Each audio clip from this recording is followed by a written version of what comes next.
Epistle to a Lady. Of the characters of women, Alexander Pope. Nothing so true as what you once let fall. Quo. Most women have no characters at all. Quo. Matter too soft a lasting mark to bear, and best distinguished by black, brown, or fair. How many pictures of one nymph we view, all how unlike each other, all how true. Arcadia's countess, here, in ermined pride, is, there, pastoral by a fountain side. Here Phania, leering on her own good man, and there, a naked Leda with the swan. Let then the fair one beautifully cry, in Magdalen's loose hair and lifted eye, or dressed in smiles of sweet Cecilia shine, with simpering angels, palms, and harps divine. Whether the charmer sinner it, or saint it, if folly grow romantic, I must paint it. Come then, the colors in the ground prepare. Dip in the rainbow, trick her off in air. Choose a firm cloud, before it fall, and in it catch, ere she change, the Cynthia of this minute.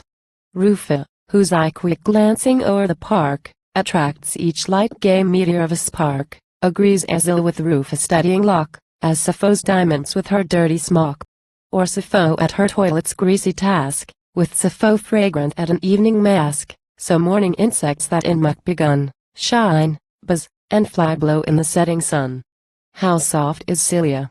Fearful to offend the frail one's advocate, the weak one's friend. To her, Callisto proved her conduct nice, and good Simplicius asks of her advice. Sudden, she storms. She raves. You tip the wink, but spare your censure. Celia does not drink. All eyes may see from what the change arose, all eyes may see, a pimple on her nose. Papilia, wedded to her amorous spark, sighs for the shades. Quo. How charming is a park. Quo.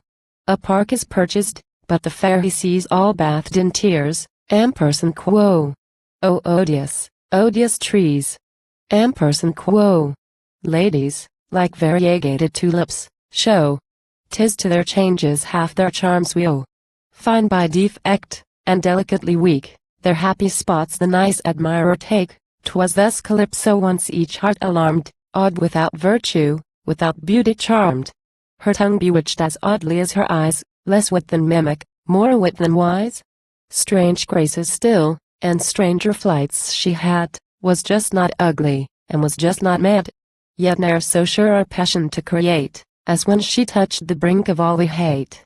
Narcissus' nature, tolerably mild, to make a wash, would hardly stew a child. Has even been proved to grant a lover's praise single quotar, and paid a tradesman once to make him stare. Gave alms at Easter, in a Christian trim, and made a widow happy, for a whim. Why then declare good nature is her scorn, when 'tis by that alone she can be born? Why pique all mortals, yet affect a name? A fool to pleasure, yet a slave to fame, now deep in Taylor in the Book of Martyrs, now drinking citron with his Grace and Chartres, now conscience chills her, and now passion burns. And atheism and religion take their turns. A very heathen in the carnal part, yet still a sad, good Christian at her heart. Sees them in state, majestically drunk, proud as a Pierres, prouder as a Plunk, chaste to her husband, frank to all beside, a teeming mistress, but a barren bride. What then? Let blood and body bear the fault, her head's untouched, that noble seed of thought, such this day's doctrine, in another fit she sends with poets throw pure love of wit. What has not furred her bosom or her brain? Caesar and cowboy, Charles and Charlemagne. As hell woe, late dictator of the feast, the nose of hot gout, and the tip of taste, critiqued your wine, and analyzed your meat, yet on plain pudding deemed at home to eat. So filmed, lecturing all mankind on the soft passion, and the taste refined, this address, the delicacy, stoops at once, and makes her hearty meal upon the dunce. Flavia's a wit, has too much sense to pray. To toast our wants and wishes, is her way. Nor asks of God, but of her stars, to give the mighty blessing. Quo. While we live, to live. Quo. Then all for death, that opiate of the soul. Lucretia's dagger, Rosamunda's bow. Say, what can cause such impotence of mind? A spark too fickle, or a spouse too kind. Wise wretch, with pleasures too refined to please, with too much spirit to be e'er at ease, with too much quickness ever to be taught, with too much thinking to have common thought, you purchase pain with all that joy can give, and die of nothing but a rage to live. Turn then from wits, and look on Semo's mate, no ass so meek, no ass so obstinate, or her, that owns her faults, but never mends, because she's honest, and the best of friends. Or her, whose life the church and scandal share, forever in a passion, or a prate single quotar. Or her, who laughs at hell, but, like her grace, cries, ampersand quo. Ah! How charming, if there's no such place. Ampersand quo. Or who in sweet vicissitude appears of mirth and opium, ratafee and tears, the daily anodyne, and nightly draught, to kill those foes to fair ones, time and thought. Woman and fool are two hard things to hit, for true no meaning puzzles more than wit. But what are these to great Atossa's mind? Scarce once herself, by turns all womankind, who, with herself, or others, from her birth finds all her life one warfare upon earth, shines, in exposing knaves, and painting fools, yet is, whate'er she hates and ridicules. No thought advances, but her eddy brain whisks it about, and down it goes again. Full 60 years the world has been her trade, the wisest fool much time has ever made. From loveless youth to unrespected age, no passion gratified except her rage. So much the fury still outran the wit, the pleasure missed her, and the scandal hit. Who breaks with her, provokes revenge from hell, but he's a bolder man who dares be well. Her eve return with violence pursued, nor more storm her hate than gratitude, to that each passion turns, or soon or late. Love, if it makes her yield, must make her hate, superiors. Death. And equals? What a curse! But an inferior not dependent? Worse. Offend her, and she knows not to forgive? Oblige her, and she'll hate you while you live, but die, and she'll adore you, then the bust and temple rise, then fall again to dust. Last night, her lord was all that's good and great, a knave this morning, and his will a cheat. Strange. By the means defeated of the ends, by spirit robbed of power single quotar, by warmth of friends, by wealth of followers. Without one distress sick of herself through very selfishness. Atossa, cursed with every granted prate single quotar, childless with all her children, wants an heir. To heirs unknown descends this unguarded store, or wanders, heaven directed, to the poor. Pictures like these, dear madam, to design, asks no firm hand, and no unerring line. Some wandering touches, some reflected light, some flying stroke alone can hit 'em right, for how should equal colors do the neck? Chameleons who can paint in white and black. Ampersand quo. Yes, Chloe sure was formed without a spot, ampersand quo. Nature in her then erred not, but forgot. Ampersand quo. With every pleasing, every prudent part, say, what can Chloe want? Ampersand quo. She wants a heart. She speaks, behaves, and acts just as she ought, but never, never, reached one generous thought. Virtue she finds too painful an endeavor, content to dwell in decencies forever. So very reasonable, so unmoved, as never yet to love, or to be loved.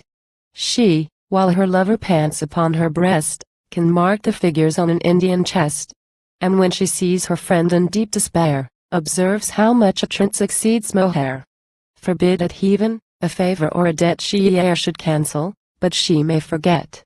Safe is your secret still in Chloe's ear, but none of Chloe's shall you ever hear. Of all her dears she never slandered one, but cares not if 1,000 are undone. Would Chloe know if you're alive or dead? She bids her footman put it in her head.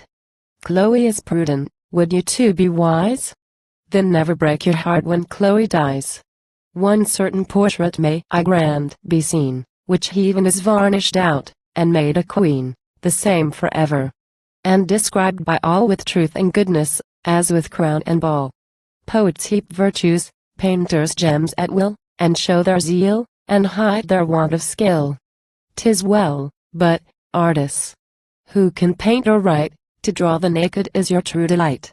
That robe of quality so struts and swells, none see what parts of nature it conceals. This exactest traits of body or of mind, we owe to models of an humble kind. If Queensberry to strip there's no compelling, 'tis from a handmaid we must take a Helen. From peer or bishop 'tis no easy thing to draw the man who loves his God, or king, alas. I copy or my draft would fail from honest Mahomet, or plain Parson Hale. But grand, in public men sometimes are shown, a woman seen in private life alone, our bolder talents in full light displayed. Your virtues open fairest in the shade. Bred to disguise, in public 'tis ye hide. There, none distinguish 'twixt your shame or pride, weakness or delicacy. All so nice, that each may seem a virtue, or a vice. In men, we various ruling passions find. In women, two almost divide the kind. Those, only fixed, they first or last obey, the love of pleasure, and the love of sway. That, nature gives? And where the lesson taught is but to please, can pleasure seem a fault? Experience, this. By man's oppression cursed, they seek the second not to lose the first. Men, some to business, some to pleasure take. But every woman is at heart a rake. Men, some to quiet, some to public strife.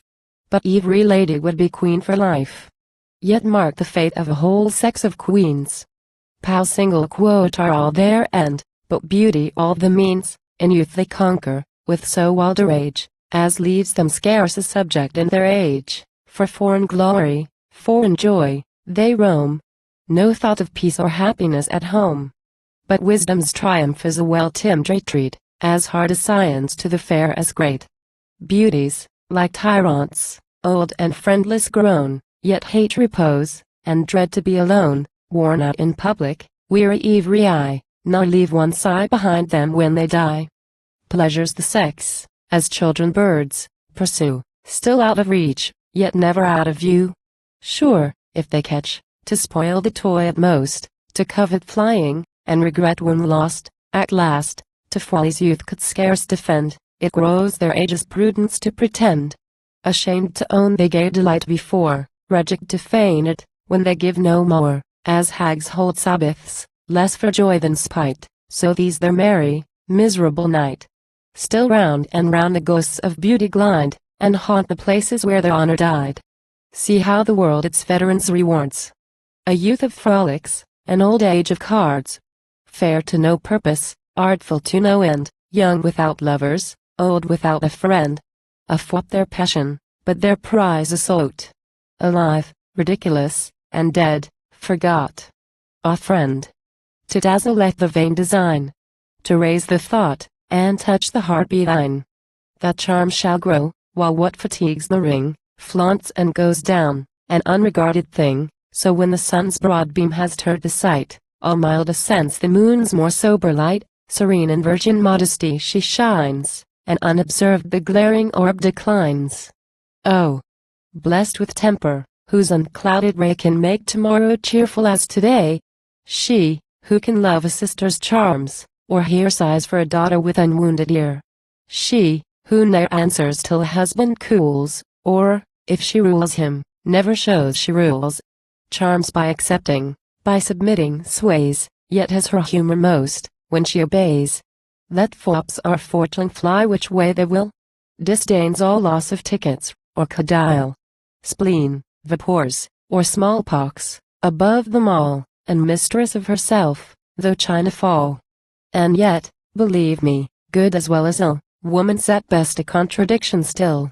Heaven, when it strives to polish all it can its last best work, but forms a softer man, picks from each sex, to make the favorite blessed, your love of pleasure, our desire of rest, blends, in exception to all general rules, your taste of follies, with our scorn of fools, reserve with frankness, art with truth allied, courage with softness, modesty with pride.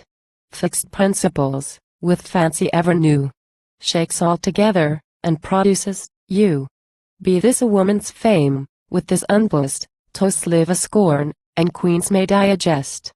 This Phoebus promised, I forget the year when those blue eyes first opened on the sphere. Ascendant Phoebus watched that hour with care, averted hath your parents' simple prate single quotar, and gave ye beauty, but denied the pelf that buys your sex a tyrant o'er itself. The generous God, who wit and gold refines, and ripens spirits as he ripens minds, kept dross for duchesses, the world shall know it, to you gave sense, good humor, and a poet.